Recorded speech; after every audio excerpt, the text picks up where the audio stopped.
দুষ্টু বা তুমি বেরিয়ে চলে এসেছো?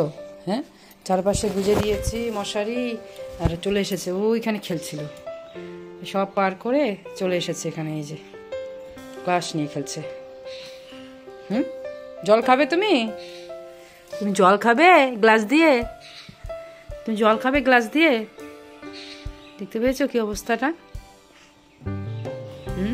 একদম কিনারে চলে এসেছে। এখনই আসলে এখনই পড়তো। বাইরে আমি কাজ করছি। পাপা, মামা কাজ করবে না? মামা কাজ করবে না সোনা? বাবা তুমি দুষ্টু করছো? তুমি দুষ্টু করছো? মামা কাজ করবে না নাকি তোমার জন্য? চলো চলো চলো, বাইরে বসিয়ে দেবো, চলো। উপায় নেই, এভাবে কাজ করতে হবে। বিছানায় একদম থাকছে না। নয়ন, নয়ন, হ্যাঁ কোথায় যাচ্ছ তুমি? আবার উত্তর দেয়। কোথায় যাচ্ছ তুমি সোনা? দাও গ্লাসটা, দাও, কেটে যাবে। গ্লাসটা দাও, কেটে। গ্লাসটা এই যেখানে রেখেছি, এখন ওইখানে যাবে।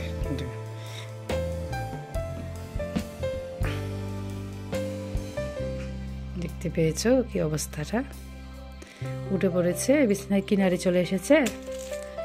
কোথায় কি পাবি সব মুখে দিবে, কিচ্ছু রাখবে না, কিচ্ছু রাখা যায় না সামনে। শোনা, চলো, চলে এসো, চলে এসো, বাইরে চলে এসো, চলে এসো, চলে এসো।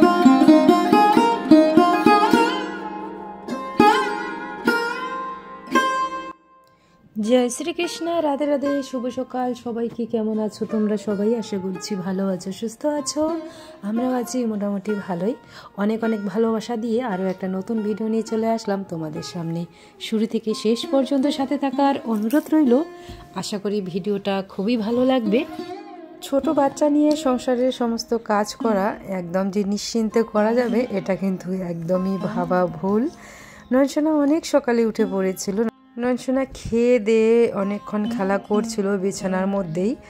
যেহেতু অনেক সকাল আর সকাল সকালে একটু ঠান্ডা থাকে, তাই সকাল সকাল বের করতে চাই না। কিন্তু ছেলে তো আমার কথা শুনবে না, কারণ ওর তো দুষ্টুমি করতেই হবে।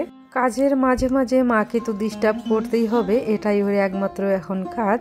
তো সোনা কিন্তু উঠে পড়েছিল, তাই আমি খাইয়ে দিয়ে ওকে বিছানার মধ্যে চারপাশে মশারি গুজে দিয়ে খেলনা দিয়েছি। ভেতরে খেলতেছিল, তো হঠাৎ করে আবার ওর আওয়াজ শুনে আমি তাড়াতাড়ি করে ঘরে গিয়ে দেখি একদম কিনারে চলে এসেছে। আর ছোট্ট একটা গ্লাস, যেটাতে আমি সোনামাকে জল খাওয়াই, সেই গ্লাসটা নিয়ে খেলা করছে। গ্লাসটা মশারির ভেতরেই ছিল, তো সেই গ্লাসটা যদি না থাকতো নয়নসোনা কিন্তু একদম নিচে পড়েই যেত। তো খুবই দুষ্টু হয়েছে, কি আর বলবো। এখন আর কি করার, কিছুতেই আমাকে দেখে ঘরে থাকবে না, তাই বাইরে নিয়ে চলে এসেছি। এই যে সোনামার যে গাড়িটা কিনেছিলাম সোনামার জন্য, সোনামাকে হঠাৎ শোয়াই। সোনামা কিন্তু এই গাড়িতে এখন থাকতে চায় না, হাত পা সবসময় ছুটতে থাকে, তাই গাড়িতে বেশি বসাই না। তো নয়নসোনার কাজে লাগছে এই গাড়িটা, আর বেশিরভাগ সময় এখন নয়নসোনাকে বসিয়ে রেখেই কাজকর্ম করতে হচ্ছে। দুষ্টুটা এতই দুষ্টুমি করে, ও ঘরে থাকবে না, কিন্তু বাইরে ওই যে দেখবে এদিকে ওদিকে কে কাজ করছে, কে হাঁটাচলা করছে, আর সবাইকে এত জোরে জোরে এত ধমক দেয়, তোমাদেরকে কি আর বলবো। কেউ যদি সামনে কোলে না নেয়, সামনে থেকে চলে যায়, তাদেরকে প্রচুর ধমক দিয়ে দেয়। আর একটা সবচেয়ে বড় দুষ্টুমি কি বলতো, যখনই নয়নসোনার কাকুমণি আর বাবা দোকানে যাবে গাড়িতে করে, তখনই কিন্তু নয়নসোনা গাড়িতে ওঠার জন্য খুব হাত পা চড়াচড়ি করে, না নিলে একদম খুব ধমক দিয়ে দেয়। তো ওই যে মা কোলে নিয়েছে, ভাই যখন যাচ্ছিল দোকানে, ও উঠবে গাড়িতে, তো আমাদেরকে দেখালাম না, দেখালে তোমরা বুঝতে পারতে। তো বাড়ির উঠান বাড়িঘর তো সব কিছু ঝাড় দেওয়া হয়ে গেছে। তারপরে এই যে বাগানটাও একটু পরিষ্কার করে নিলাম। বেশি তো পরিষ্কার করতে পারছি না, ওই যে সময়ের অভাবে প্রচুর ঘাস হয়ে গেছে চারপাশে বাগানের। তো এসব সময় করে একদিন পরিষ্কার করতে হবে। আর প্রচুর ফুল হয়েছে, তারা ফুল দেখতে পাচ্ছ, আর অনেক ফুলের গাছ লাগিয়েছি। নয়নসোনা ঠাম্মির সাথে একটু ঘুরে আসলো। নয়নসোনা আবার গাড়িতে বসে পড়েছে, আর এই সুযোগে আমিও কাপড় চোপড়গুলো সব কিছু ধুয়ে নিচ্ছি, কারণ একটার পর একটা কাজকর্ম না করলে একদম প্রচুর দেরি হয়ে যায়। আমার সোনামা তো এখনও পর্যন্ত ঘুমোচ্ছে। সোনামা ওঠার আগে আগে সমস্ত কাজ করার চেষ্টা করি, কারণ সোনামার পিছনে অনেক সময় যায়। তো এখন কিন্তু তাড়াতাড়ি করে কাপড়গুলো ধুয়ে স্নান করিয়ে নেব, আর স্নান করে এসে নয়নসোনার জন্য খাবার বানাচ্ছি। এখানে একটু চালের গুঁড়ো ভালো করে জাল করে নিচ্ছি। আজকে সকালে কিন্তু সেরিল্যাক্স খাওয়াচ্ছি না, তবে আজকে হেলদি ব্রেকফাস্টই দেব নয়নসোনাকে।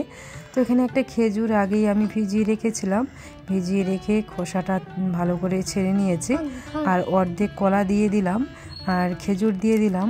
এখনও তো নয়নসোনাকে আমি কোনো চিনি বা লবণ খাওয়াচ্ছি না, এত ছোট বাচ্চাকে চিনি কখনোই দেওয়া ঠিক না। চিনির পরিবর্তে মিষ্টি জাতীয় ফল দেওয়া অনেক ভালো। তো এখানে একটা খেজুর দিয়েছি আর অর্ধেক কলা দিয়েছি। অর্ধেক কলাই নয়নসোনার হয়ে যাবে, তাহলে অনেক মিষ্টি হয়ে যাবে আর খাওয়ার পরিমাণটাও বেশি হয়ে যাবে। আর এখানে আমি কয়েক চামচ খাবার দিচ্ছি, খাবার মানে ওই যে চালের গুঁড়োটা যে আমি জাল করে রেখেছিলাম সেটাই মিশিয়ে নিচ্ছি। এটা নয়নসোনা কিন্তু খুব খিদে পেয়েছে, বাইরে থেকে কিন্তু খুব চিল্লাচিল্লি করছে। আসলে ওর খিদে পেলে একদমই চুপচাপ থাকে না, মানে খিদে পেলে ওর বোঝা যায় আর কি যে ওর খিদে পেয়েছে। তো এখানে কিন্তু একটু ফর্মুলা মিল্ক দিচ্ছি আর 1 চামচ মতো খাবার দিয়ে দিলাম, কারণ মনে হলো নয়নসোনার একটু কম হয়ে যাবে, তো তাই আর কি। আর একটু দুধ দিয়ে মিশিয়ে নিচ্ছি। নয়নসোনাকে কিন্তু এখনই আমি গরুর দুধ একদমই খাওয়াই না, কারণ এত ছোটোতেই গরুর দুধ খাওয়ানোটা ঠিক না, ডাক্তার যেটা বলেছিল সেটাই আর কি। আর এখানে দেখো নয়নসোনা খুব অস্থির হয়ে গেছে খাবার জন্য, খাবার দেখে দেখো কতটা কি করছে আসার জন্য। তো এখন চলো নয়নসোনাকে খাইয়ে দিই।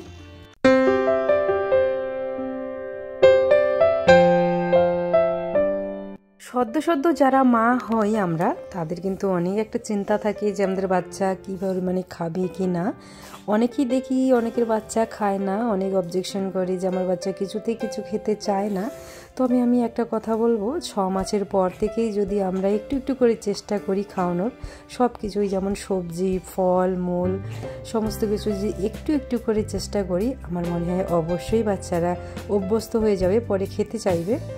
6 মাসের পর থেকে আমরা যদি একটু একটু করে চেষ্টা করি, সেটা কিন্তু একদম অনেকটা উপকার আসবে, আর বাচ্চাদের সেই রুচিও থাকবে যে আমাকে এই খাবারটা খেতে হবে। আর অনেকটা দেরি করে যদি আমরা শুরু করতে চাই, তখন না একদমই খেতে চাইবে না। তাই আমি কিন্তু ছোট থেকেই নয়নসোনাকে মানে 6 মাসের পর থেকেই সলিড খাওয়ানো শুরু করে দিয়েছি। আর কিছুদিন পরে নয়নসোনা যখন নিজে হাতে খেতে পাবে, মানে এখনই কিন্তু নয়নসোনা তুলে খেতে চায়, দেখো সব কিছু জিনিসই কিন্তু তুলতে পারে, মানে মুখে নিয়ে নেয়, ঠিক মতো খেতে পারে না। কিন্তু আর কিছুদিন পর বা যখন 1 বছর বয়স হবে, তখন কিন্তু নয়নসোনাকে আমি দেবো খেতে। নয়নসোনাকে একদম একটা অন্যরকমভাবে তৈরি করতে হবে, যাতে ও নিজের খাবারটা নিজেই খেতে পারে। কারণ আমার সোনামাকে তো তুলে তুলে খাওয়াতে হয়, তোলা খাবার সবসময় খাওয়াতে হয়, আর নয়নসোনাকেও যদি সেইভাবে খাওয়াতে হয়, তাহলে তো আমার পক্ষে দুজনকে এইভাবে খাওয়ানো টাইম টু টাইম একদমই অসম্ভব হয়ে যাবে। তাই আর কি এটাই চেষ্টা করব যে নয়নসোনা যাতে নিজের খাবারটা নিজেই তুলে খেতে পারে।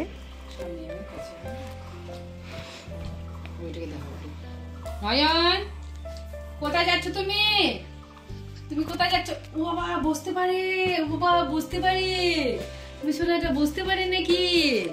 সোনাটা নয়ন দুষ্টু করছো? তুমি দুষ্টু করছো? দেখো দেখো আমার সোনামাকে কেমন লাগছে, আমাকে কেমন লাগছে বলো তো? কেমন লাগছে? এই দুষ্টু, এই দুষ্টু, দুষ্টুটাকে ওঠা, দুষ্টুটাকে ওঠা। দুষ্টু দুষ্টুমি, দুষ্টু দুষ্টুমি করছে। কেন দুষ্টুমি করছো তুমি? তুমি দুষ্টুমি করছো না? পড়ে যাবে তো। এদিকে এসো বাবা, এদিকে এসো রে। এটা বাজাও বাজাও। রুটি বেঁধে দিলাম। সোনামাকে কেমন লাগছে বলে তো? আর তার সাথে নয়নসোনা তো আসবেই। কি সোনামাকে এখন খাওয়াবো, সোনামার জন্য খাবার রেডি। আর এটা একদম গেছোর মতো করে আগাচ্ছে, লাফিয়ে লাফিয়ে যাচ্ছে দুষ্টুটা। সোনামা এখানে খাবে, সোনামার খাবার এখানে রেডি। সোনামা এখানে খাবে হচ্ছে দুধ, কলা আছে, মুড়ির গুঁড়ো আছে, তো খেজুরও আছে, এখানে মিক্স করে দিয়েছি। এটাই খাবে সোনামা। সোনামাকে এখন খাবার। দুষ্টুটা দিকে দেখো কি দুষ্টুমি করছে। দুষ্টু করছো কিন্তু তুমি।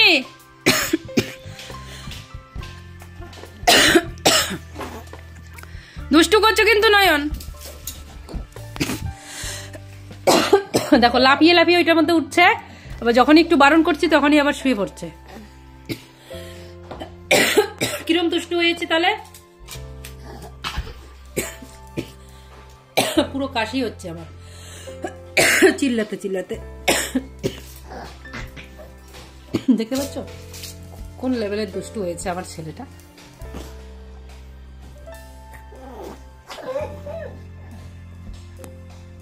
দেখতে পাচ্ছ কি দুষ্টু করছে, কি দুষ্টু করছে। নয়ন পাপা ওখানে উঠে না, ওখানে উঠে না সোনা, তুমি দুষ্টু করছো কেন? কি